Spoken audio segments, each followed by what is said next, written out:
বলবো না।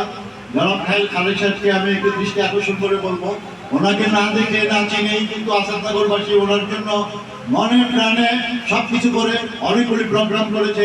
প্রোগ্রামে প্রায় মনে করেন 4 থেকে 5 লক্ষ টাকার মতো খরচ হয়েছে। টাকার কথাটা বলতাম না, তবে উনি যদি আসতে যেতে আমাদেরকে একটু স্মরণ করে আমরা সালাম দিই, উনি বসে এক কাপ চা খায়, এটাই আমরা খুশি। আমার জন্য না, আমি যে আমার সাথে সহকর্মী যারা আছে তাদেরকে যে সন্তুষ্ট রাখার জন্য অনেকেই বলে উনি তো আসেই না। আসলে ব্যাপারটা এমন না।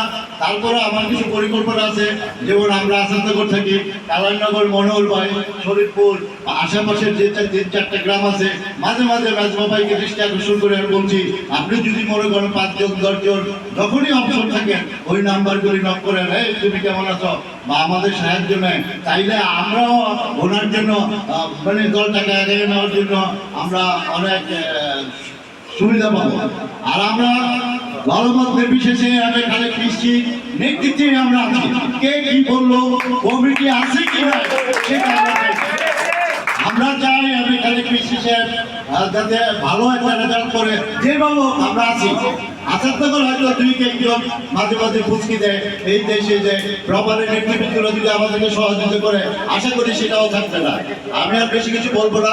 আমাদের একটা প্রোগ্রাম আছে বাচ্চারাপুর, এই